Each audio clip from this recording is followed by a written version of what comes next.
Uzbek Erika présente Prophétie, le podcast qui explore les prédictions les plus intrigantes pour le futur.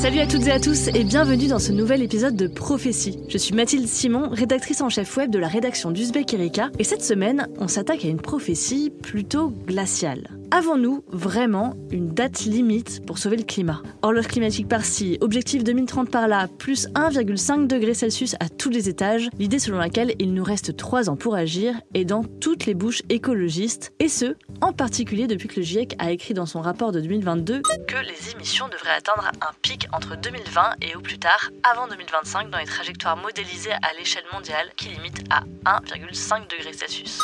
Mais est-ce qu'un décompte mondial peut vraiment changer la donne ? Avoir les yeux rivés sur le mercure nous aide-t-il concrètement à freiner le dérèglement climatique ? Que se passe-t-il si on dépasse ces plus 1,5 degrés fatidiques ? Pour répondre à toutes ces questions, j'ai invité Sophie Clodesley, journaliste à la rédaction d'Uzbek Erika, qui a mené l'enquête sur le sujet. Salut Sophie. Salut Mathilde. Alors Sophie, est-ce que pour commencer, tu pourrais nous expliquer d'où vient l'idée selon laquelle il y aurait une deadline, c'est-à-dire une sorte de moment précis où, si on n'a pas produit suffisamment d'efforts pour inverser la tendance, eh bien ce serait fini ? Eh bien en fait, c'est pas du tout nouveau comme idée, c'est un peu la logique qui s'était imposée depuis que les sujets écologie et climat ont émergé dans le débat public. Donc pour ça, il faut remonter en 1972 avec le célèbre rapport Meadows intitulé « Les limites à la croissance » qui anticipait déjà, si rien ne change, un effondrement du système économique mondial en 2030 en raison de la raréfaction des ressources et de la dégradation de l'environnement. C'est une logique qui a ensuite été reprise dans les grandes négociations internationales sur le climat, notamment en 2015 lors de la COP21, donc au moment où l'accord de Paris a été signé. Et en gros, les pays signataires se sont mis d'accord sur le fait qu'il fallait tout faire pour limiter le réchauffement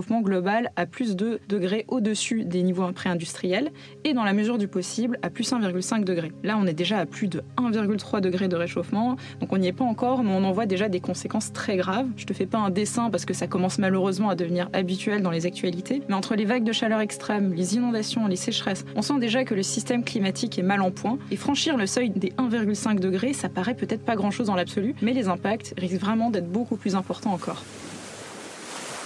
Et pour s'en tenir à plus 1,5 degré, le GIEC explique qu'il faut que les émissions de gaz à effet de serre culminent en 2025, puis diminuent de 43% d'ici à 2030. Et c'est pour ça qu'en 2022, je ne sais pas si tu te souviens, on avait beaucoup entendu qu'il ne restait plus que 3 ans pour agir. Sauf que si je ne me trompe pas, le seuil symbolique des plus 1,5 degrés a déjà été franchi ponctuellement en 2024, c'est bien ça ? Ouais. Est-ce que ça voudrait dire alors qu'on a raté le coche ? Alors oui, ça a été dépassé en 2024, mais ça ne veut pas pour autant dire que l'objectif des 1,5 degrés fixé par l'accord de Paris est foutu. Pour ça, il faudrait vraiment que ce cap soit franchi sur plusieurs décennies. Il n'empêche que les scientifiques sont peu optimistes. Cet été, il y a eu une étude qui a montré que l'humanité n'était plus qu'à 130 milliards de tonnes de CO2 près d'enterrer cet objectif, ou plus précisément, si on veut être rigoureux et reprendre les termes des scientifiques, de garder plus de 50% de chances de limiter le réchauffement de la planète à plus 1,5 degré. Ce qui, au rythme actuel des émissions, correspond grosso modo à 3 ans. Et d'ailleurs, plusieurs climatologues du GIEC, dont Valérie Masson-Delmotte, en ont conclu que le cap des 1,5 degrés n'était désormais plus atteignable. On l'écoute. On n'est pas encore dans un monde 1,5 degré plus chaud. On est dans un monde 1,36 degrés plus chaud du fait des activités humaines. Et on va très vite atteindre ce niveau de réchauffement d'1,5 degré dans les années qui viennent.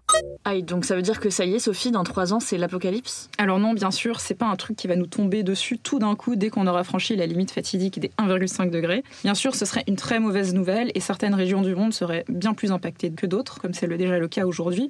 Je pense notamment aux petits États insulaires du Pacifique, dont l'habitabilité n'est tout simplement plus garantie à de tels niveaux de réchauffement, en raison notamment de la montée des eaux. Et en fait, comme me l'a expliqué la climatologue Françoise Vimeux, directrice de recherche à l'Institut de recherche pour le développement, il n'y a pas un niveau de réchauffement en dessous duquel tout va bien et au-dessus duquel c'est la catastrophe. Ce n'est pas noir et blanc, c'est un continuum grisâtre. Et en 2022, un de ses confrères, Christophe Cassou, disait aussi sur Twitter que nous n'avons pas besoin d'échéances temporelles avec un précipice pour justifier l'urgence climatique et donner l'illusion qu'à 1,4 degré tout va bien, mais qu'à 1,6 c'est la fin du monde. En plus, il faut savoir que le processus n'est pas linéaire, il y a aussi des points de bascule, les fameux tipping points en anglais, qui pourraient tout d'un d'un coup accélérer les effets du dérèglement climatique à partir de certains seuils de réchauffement qu'on ne connaît pas. Donc il y a des grands niveaux d'incertitude là-dessus, mais ce qu'on sait, c'est que par exemple, l'effondrement du méga-courant océanique appelé AMOC est beaucoup plus probable que prévu par le GIEC. Il y a une étude qui l'a montré récemment.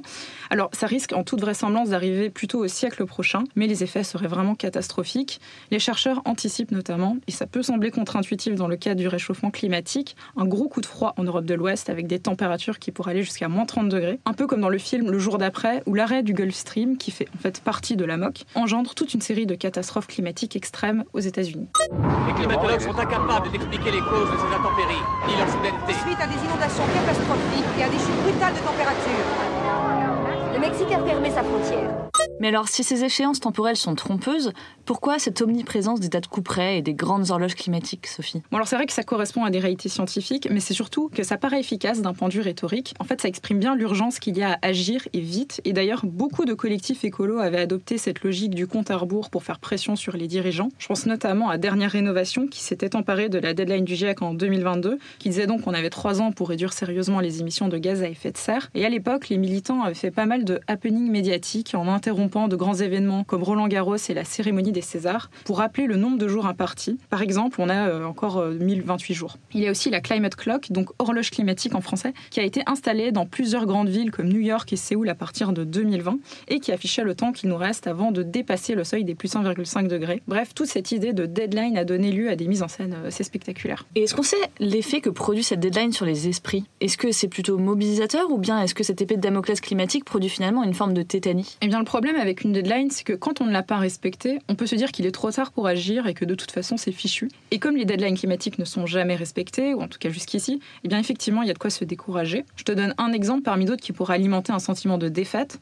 Le 22 septembre, un rapport a montré que les principaux États producteurs d'hydrocarbures prévoyaient de mettre sur le marché d'ici à 2030 plus du double de la quantité de combustibles fossiles compatibles avec l'accord de Paris. Alors, on verra ce qui est discuté lors de la COP30 qui aura lieu à Belém, donc au Brésil, du 10 au 21 novembre prochain. Mais c'est vrai qu'on a du mal à croire encore à une action climatique à la hauteur venant des négociations internationales.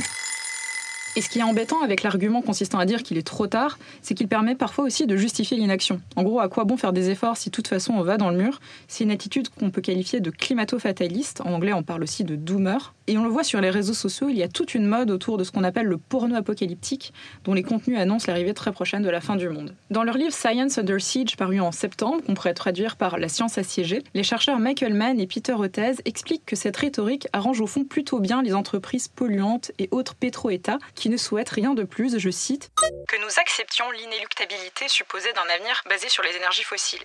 Et donc, selon eux, c'est peut-être même la stratégie la plus efficace à ce jour dans l'attaque contre l'action climatique. Donc si je te suis, il y a toujours un intérêt à produire des efforts, même si la deadline paraît inatteignable. Clairement, c'est pas une raison de baisser les bras. Comme le répètent les climatologues, chaque dixième de degré compte, et même si on souffre déjà des conséquences du dérèglement climatique, et qu'on en souffrira encore plus demain, il y a encore des choses à sauver. Et en parallèle, on voit émerger une autre tendance très controversée qui est en lien avec celle qu'on observe, c'est celle de la géo-ingénierie, qu'on appelle aussi dernier recours technique. C'est un sujet sur lequel tu as beaucoup écrit sur le site d'Uzbek Erika et dans le magazine Futur, et auquel tu avais consacré un épisode passionnant de prophétie sur l'énigmatique guerre des nuages, c'est-à-dire sur les techniques d'ensemencement des nuages permettant de provoquer des précipitations. Et dans ton article, tu écris que cette urgence à rester sous un certain seuil à tout prix peut parfois participer à légitimer l'usage de ces techniques. Est-ce que tu pourrais nous rappeler pourquoi la géo-ingénierie semble problématique à beaucoup de climatologues et pourquoi le fait de tracer une deadline leur déroule le tapis rouge ? En fait, la géo-ingénierie regroupe beaucoup de techniques différentes. Ça peut être aussi bien la capture du carbone qui permettrait théoriquement d'aspirer le CO2 de l'atmosphère,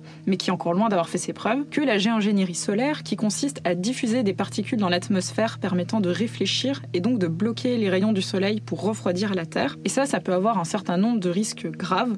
En plus de perturber par exemple les précipitations et de mettre en danger les moussons dans des régions entières, il y a ce qu'on appelle le risque de choc terminal. Si on arrête de déployer ces techniques à un moment donné pour telle ou telle raison, les scientifiques craignent qu'il y ait un effet de rattrapage en quelque sorte du réchauffement climatique qui serait donc brutal et d'autant plus dangereux. C'est pas tout à fait la même chose, mais ça me fait penser au scénario de Geostorm. Tu sais, ce film qui était sorti en 2017 qui imaginait qu'un réseau de satellites contrôlerait le climat et protégerait les populations jusqu'à ce que le dispositif se dérègle et déclenche toute une série de catastrophes climatiques particulièrement spectaculaires. On peut s'attendre à des catastrophes climatiques à l'échelle mondiale. Une géotempête. Bon, la géotempête, c'est pas un terme scientifique qu'on utilise, mais bon, qui sait. En tout cas, au-delà de tous ces risques, les techniques de géoingénierie sont accusées de retarder une action climatique digne de ce nom, tout en maintenant le statu quo capitaliste. Et effectivement, le fait de fixer des seuils à ne surtout pas dépasser risque de légitimer le recours à la géoingénierie. On le voit déjà avec la Commission mondiale sur la gouvernance des risques liés au dépassement climatique, la Climate Overshoot Commission en anglais, qui a été créée en 2022 et qui inclut la géoingénierie dans sa panoplie des solutions à déployer pour ne surtout pas franchir le cap des plus 1,5 degrés. La Commission insiste notamment sur l'idée que la géoingénierie solaire doit être débattue et donc lui ouvre théoriquement la porte. J'aimerais bien revenir sur ce climato-fatalisme dont tu parlais un peu plus tôt. Donc c'était ce sentiment provoqué par l'impression qu'il ne sert plus à rien de faire des efforts parce qu'il est trop tard. Selon toi, comment pourrions-nous raconter l'urgence climatique autrement, c'est-à-dire d'une manière un peu plus mobilisatrice ? Alors, je n'ai pas de solution miracle, malheureusement, mais les militants que j'ai interrogés sont d'accord sur le fait qu'il faut renouveler les discours. En 2025, à part les climato-sceptiques à la Donald Trump, qui a quand même affirmé le 23 septembre lors de son discours à l'ONU que le dérèglement climatique était la plus grande arnaque jamais menée contre le monde, l'urgence climatique a été bien comprise par le grand public. Aujourd'hui, la priorité est plutôt de rappeler qu'on peut agir et qu'on ne doit pas assister à un phénomène qui nous dépasserait et qui serait uniquement entre les mains des États les plus pollueurs comme les États-Unis et la Chine. J'ai notamment discuté avec le militant Hugo Vial qui m'a expliqué qu'aujourd'hui, le débat est, je cite, beaucoup plus centré sur la répartition des efforts que sur les objectifs qu'on doit atteindre et que c'est plutôt une bonne nouvelle pour la lutte climatique. Je pense qu'on peut quand même rappeler que selon Oxfam, les 50 milliardaires les plus riches du monde polluent plus que 1,3 milliard de personnes dans le monde uniquement via leur patrimoine financier. Avant de conclure, Sophie, est-ce que tu aurais une référence culturelle à conseiller pour éviter ce fameux état d'esprit doomiste dont on se parlait ? Oui, je vous conseille de vous plonger et de vous replonger dans la mini-série Years and Years qui est sortie en 2019. En gros, on est immergé dans la vie d'une famille britannique qui, comme beaucoup, ne voit pas le futur d'un très bon œil entre le climat, mais aussi la menace terroriste, la multiplication des fake news, la montée de l'extrême droite. Et on voit leur quotidien bouleversé par tous ces changements, mais sans pour autant sombrer dans le fatalisme. Il y a beaucoup d'humour dans cette série et on sent que le monde devient plus difficile à vivre, mais qu'il ne s'arrête pas pour autant de tourner, qu'on peut continuer à y trouver des instants de joie et surtout qu'on a collectivement des clés pour agir. Merci Sophie. Et merci à vous, chères auditrices, chers auditeurs, d'avoir écouté Prophétie. Si le sujet vous intéresse, je vous invite à vous plonger dans l'enquête complète de Sophie, qui est publiée sur le site d'Uzbek Erika, dont je le rappelle, tous les contenus sont accessibles gratuitement. N'hésitez pas à partager cet épisode autour de vous et je vous donne rendez-vous dans 3 semaines pour un nouvel épisode qui fact-check le futur.